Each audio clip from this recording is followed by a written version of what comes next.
रिलायंस जियो नहीं आसला आपण बढ़िया सस्ता प्लान। जदि आपण भी जड़े जियो ग्राहक और आपण भी जियो रे रिचार्ज करुवे तेरे देखी रखु ये भिडियो मुझे जनइबी 4 गोटी एमती प्लान जहाँकि कम पैसा आपन को मिल अधिक बेनिफिट। जियो लॉन्च कला तार आउ कि नुआ सस्ता प्लान आसतु भिडियो जाना जदि आपण भी जियो रे रिचार्ज करुवे हेले ता पूर्व भिडियो गोटे लाइक कर दिंतु सब्सक्राइब करना एवं सब्सक्राइब कर पाखर घंटी चिन्ह को दबाई दिंतु। प्रथम तो देखु रिलायंस जिओर 949 टंका जदि आप 949 टंका रिचार्ज कर आपन को 84 दिन भैलिटी माने धरी नियंतु 3 मास तो एथिरे आपन को टोटाल 168 जीबी डाटा माने आपन को पर डे हिसाब रे 2 जीबी लेखाए मिलिबो।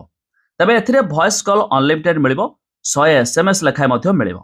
तबे एथिरे जियो हॉटस्टार सब्सक्रिप्शन मिलुची जेमिति कि आपन आईपीएल वगैरह देखि पारिबे प्लस एथिरे जियो टीवी जियो क्लाउड ये सब मध्ये आपन को मिलुची।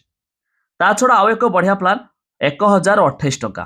एथिरे आपन को 84 दिन वैलिडिटी सेम पर डे लेखाए 2 जीबी डाटा मिलिबो अनलिमिटेड वॉइस कॉल मिलिबो किंतु एथिरे स्विगी रो सब्सक्रिप्शन मध्ये आपन को एक्स्ट्रा मिलुची तेनु करी अधिक टिके रेट। तापर 1049 टंका सेम एथिरे मध्ये 2 जीबी लेखाए डाटा मिलिबो 84 दिन वैलिडिटी मिलिबो अनलिमिटेड कॉलिंग मिलिबो किंतु एथिरे आपन को सुनी लिव जी5 ये मध्ये सब्सक्रिप्शन आगो को अधिक मिलुची किंतु बेटर हम आप 949 टंका जब रिचार्ज कर। आउ एक रही 1299 टंका एथिरे देखो सेमती 2 जीबी लेखा पर डे डाटा 84 दिन वैलिडिटी अनलिमिटेड वॉइस कॉलिंग मिलुची एथिरे आपन को नेटफ्लिक्स रो सब्सक्रिप्शन मिलुची जियो टीवी मध्ये मिलुची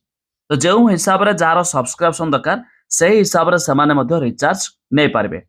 जार कोनोसी ता आवश्यक नाही तो समाने 949 टंका रिचार्ज करि पारबे केवल जियो हॉटस्टार जियो टीवी रे मध्ये लाभ उठाई पारे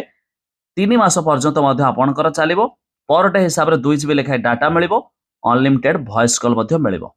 तबे जदि आपण भी जियो यूजर केते टंका लेखाए रिचार्ज करंती ता निहाती कमेंट करी जणाइबे।